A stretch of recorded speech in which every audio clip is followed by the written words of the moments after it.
You rarely see a decent man who's from Boulderthorn. They're all bullies. That's a pity. I wonder if Dustin could survive this. Some martial artists started worrying about Dustin's fate. As the grassroots, they would rather Dustin win the battle. Given how conceited and bold they were, it would be great if someone could teach Boulderthorn a lesson. However, it was a tough feat to beat Tatum due to his killer technique, the Blade of Gale. You little rascal, I have to admit that you're quite something. You forced me to use the blade. Alas, this shall be the end of it. Dying under my blade today shall be an honor for you.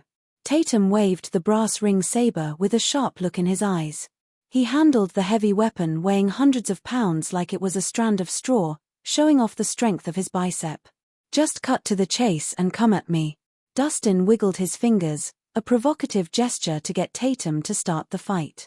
You're asking for it. The look in Tatum's eyes hardened as he charged at Dustin with the saber in hand.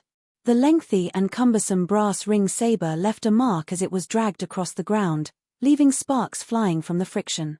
The 3 tornadoes. When Tatum was close, he bellowed and started wielding the saber frenziedly.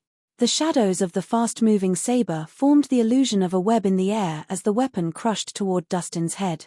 The audience struggled to breathe due to the horrific and stifling pressure from the impact. The 3 tornadoes technique is famous for a reason. Even demons would get out of the way when it's used. That rascal is going to die, the martial artists exclaimed at the sight of the atrocious attack. Still, Dustin stood his ground without moving. He waited until the saber was about to split on his hand and reached out to grab the blade. Amid an explosion, Dustin activated all his internal energy, crushing the web of blades in the air. The illusion of the blades scattered away in the wind.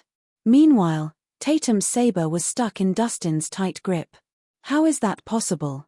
Tatum's pupils wavered as he wore a terrified expression. He had never expected Dustin to grab the saber he slashed at full strength. He thought, who the fuck is this monster? Is that all you've got? That's disappointing. Dustin shook his head and added, since you have nothing more to show, I'll end it here. Then, he gave Tatum a kick in the abdomen. Tatum yelped in excruciating pain as he was sent flying a good 30 feet away. When he landed on his knees, he started coughing up blood once again. The audience was left gaping at the scene.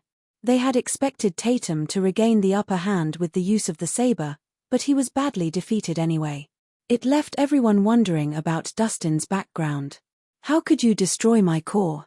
Face flushed, Tatum was both appalled and enraged. You were trying to kill me. Why couldn't I destroy your core? Dustin replied coolly. Bring a message to your mentor later, do not cause trouble for me. Else, I'd uproot the entirety of Royal Valor. The audience gasped and murmured at the daring threat, thinking that Dustin was crazy for threatening to ruin the Royal Valor. Fine. Just wait and see. Tatum clenched his jaw and left the scene with his men, tails between their legs. How did that happen? Abby was stunned by the sight of Tatum's disgraced escape. She couldn't believe that her idol had been defeated just like that at the hands of a man she looked down on. She thought, God, are you playing a joke on me?